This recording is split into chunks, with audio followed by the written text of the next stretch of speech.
Hi guys, this is Yajin and welcome back to the FR series. So let's begin with a new chapter, which is chapter number 5, non-current assets held for sale and discontinued operations. It's a rather small chapter and we are going to get through it very quickly. It's easy to. Okay, so um, the objectives of IFRS 5, which is the non-current assets held for sale and discontinued operations, are that the requirements for the classification, measurement, and presentation of non-current assets held for sale, in particular requiring that such assets should be presented separately on the face of the financial statement. So what this simply saying is, जब भी हम लोग कोई asset, when we are trying to sell that asset, we should be separately presented in our financial statements to make it easier for the viewers understanding. This chapter is all about that only, like how what are the rules and regulations we have to follow. When can an asset be qualified as a asset held for sale? What are the requirements it needs to meet? Yeah, all this is all what this chapter is about. So the updated rules for the presentation of discontinued operations, in particular requiring that the result of discontinued operation should be presented separately in the statement of profit or loss. ये so all this is that के जो updated rules है discontinued operations के ऊपर और asset held for sale these are two different things okay the assets held for sale are something जो machinery आपकी company के पास हो बहुत टाइम से यूज़ कर रहे हो and now you don't need it so you are going to sell that asset that is your asset held for sale and your discontinued operations is something, let's say there is a separate line of business in your company. Okay, let's say you are a big company and you have branches in Surat, Mumbai, Ahmedabad, and right now you want to close out the Ahmedabad branch because it is not performing well. So that is because you are closing one separate line of business entirely. That is called a discontinued operation.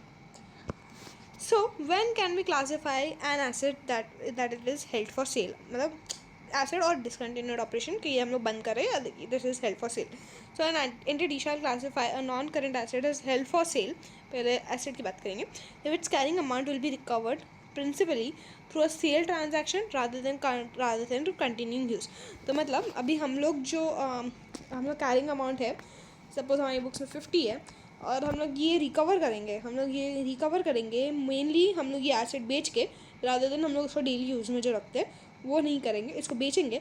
तो उसको हम लोग बोलते हैं non current asset held for sale. For this to be the case the following conditions must apply. The asset must be available for immediate sale in the present condition. ऐसा नहीं कि अभी इस पर थोड़ा टचअप करना है, थोड़ा वर्क बाकी है, ऐसा कुछ भी नहीं. द एसेट जैसा है एज इट इज़ कंडीशन में वो बिकना चाहिए, वैसा का वैसा हम रेडी होना चाहिए सेल के लिए.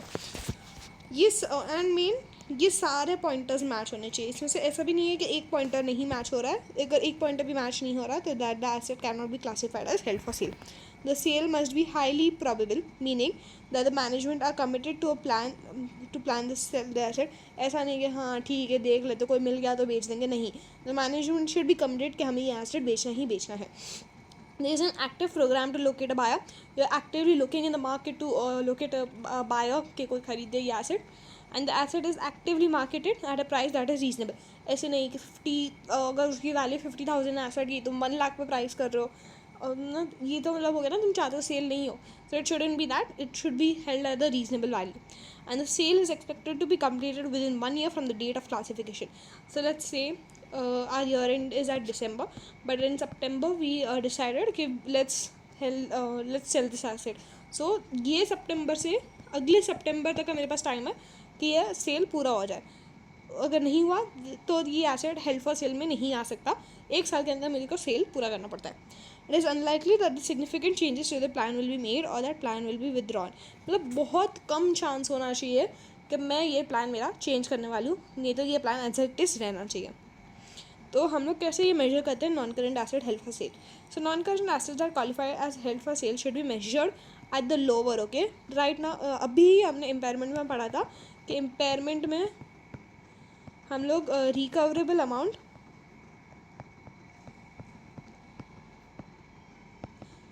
हायर में लेते हैं. ठीक है, higher of the carrying amount and the fair value less cost to sell. But जब भी हम लोग नॉन करेंट एसेट मेजर कर रहे हैं तो हम लोग लोअर लेंगे. ठीक है, दिस इज़ इम्पॉर्टेंट. मैंने रिकवरेबल बाद इम्पेयरमेंट में भी बोला था, क्योंकि मैं खुद कन्फ्यूज़ होती थी ये चीज़ में बहुत. I couldn't remember that.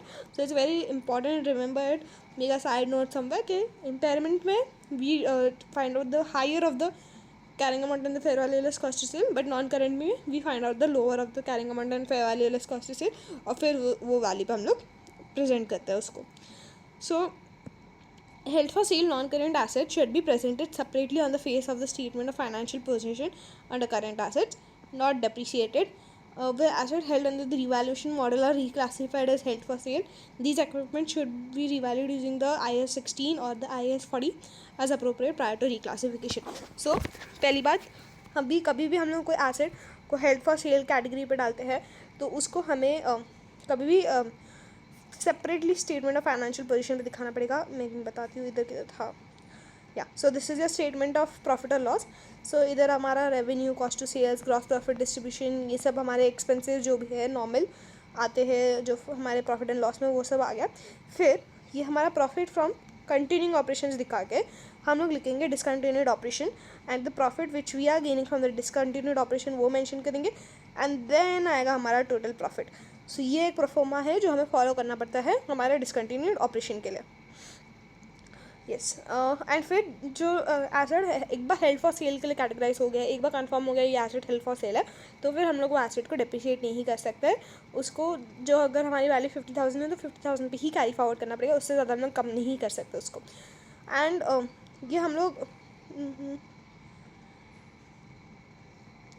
कितने तो करेंट अकाउंट कर, हाँ, एंड ये करेंट एसेट्स भी माने जाते हैं because we are going to sell it within 12 months ना, because we are going to recover the amount, the carrying amount within 12 months. These are also current assets. And अगर आप उसको revaluation model पे अगर आप आपके assets को value करते हो तो before classifying it as held for sale assets we need to revaluate using IAS 16 और IAS 40 जो भी अप्रोप्रिएट है वो यूज़ करके हमें एसेट रिवैल्यू करना पड़ता है, फिर ही हम लोग उसको हेल्ड फॉर सेल की कैटेगरी में डाल सकते हैं. So let's look at this example. So on 1st January 2011, Michelle Co bought a stamping machine for 20,000. It has an expected useful life of 10 years and a nil residual value. On 30th September 2013, so 11 to 12, तो 2 साल 9 महीने हो गए हैं. Michelle Co decides to sell the machine and start actions to locate a buyer. तो मतलब कर रहे हैं, कोशिश कर रहे हैं, बायर भी ढूंढ रहे हैं. The machine are in short supply, so Michelle Co is confident that the machine will be sold fairly quickly at its market value at 30th September 2013, which is 13,500, and will cost 500 to dismantle the machine and make it to the purchaser. So हमारा fair value less cost to sale हो गया 13,000, and the machine has not been sold at the year end. At what value should the machine be stated in Michelle Co's statement of financial position? So अभी 2 साल 9 महीने का एक पहले हम लोग डेप्रिसिएशन चार्ज करेंगे. अभी की हमारे जो कैरिंग अमाउंट है हम लोग वो ढूंढते हैं. सो 20,000 एंड एक्सपेक्टेड लाइफ है 10 साल की, तो 2,000 पर मंथ. सो 2 साल का तो हो गया 4,000 हमारा डेप्रिसिएशन, 2,000 पर ईयर, सॉरी, 4,000 हमारा हो गया 2 साल का डेप्रिसिएशन. और 9 महीने का हम लोग ढूंढेंगे into 9 divide by 12 which is 1,500. तो हमारा टोटल डेप्रिसिएशन हो गया 5,500, जो हम लोग 20,000 में से माइनस करेंगे.